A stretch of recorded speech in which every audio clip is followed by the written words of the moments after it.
nuts, do you, and I want to talk about protein powders and then we'll wrap it up because I don't want to go Yeah. too long. But so, cashews, pumpkin seeds, I mean, are these things that are good to put in our smoothies? Do you do that? How should we think? Yeah, I mean, if you're using a smoothie as like a meal replacement, one of my foundational things is, okay, if I'm having a meal, do I have a protein? So that's where the protein powder can come in. Do I have a healthy starch? That's the fruit. And even the nuts, like nuts have a little starch, a little protein, a little fat.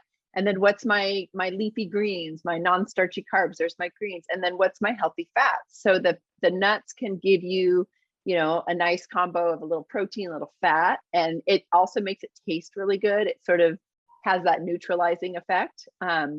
And then, so yeah, I love putting nuts, sometimes nut butters, depends on what you have on hand. I love sunflower seeds sometimes, whatever you have. You can even put a little tahini. I mean, you could really play with it. And then as far as protein powders, there's a lot on the market, right? We all see them. There's like a zillion.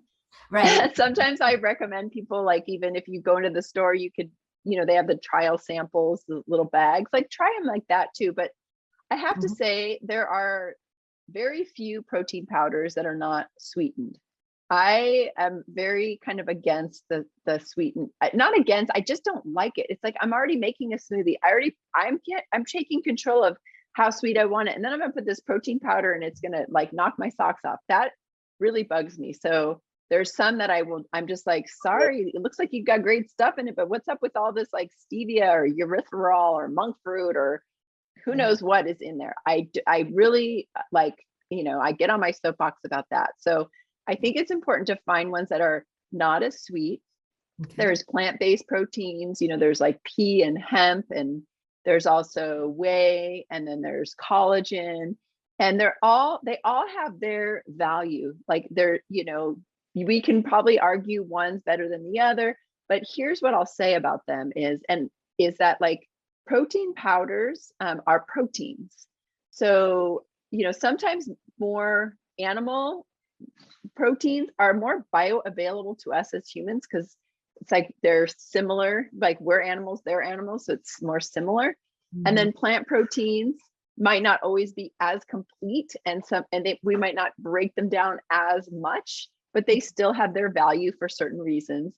What I would say in general is I think it's a good idea to kind of mix up our proteins. So maybe one day you're using a collagen, another time you're using a whey, maybe you're using a pea protein, maybe you're using a hemp. Like if you really get into smoothies, it's good to have maybe a couple. So you could just mix it up, because proteins by their nature, like when we have an allergy to anything, it's often going to be to the protein. So if you overeat, then you might develop somewhat of a sensitivity. So it's just a good idea to mix it up. And and then I do think, like I said, it's good to find ones that are not overly sweetened. We want to train our palate not to have all the sugar that, the corporate giants want us to be craving and eating all day long, right? We do. I was just reading something and I can't remember, but like we used to eat as people like 6 pounds of sugar a year. Maybe this was like 100 or I forget, but not that long ago. Now, the average American, do you know how much sugar they eat in a year? I am dying to hear this answer because I can only imagine. Okay, so we went from 6 pounds of sugar a year to where we are at 150 pounds of sugar per year. 6 to 150? Yes. Wow. And some of us might not be actually eating 150. So that means, other people are eating. Yeah, you're right. That's an average, right? That's an average. Yeah. Wow. Oh my goodness. Crazy. Yeah, that's crazy. That is crazy.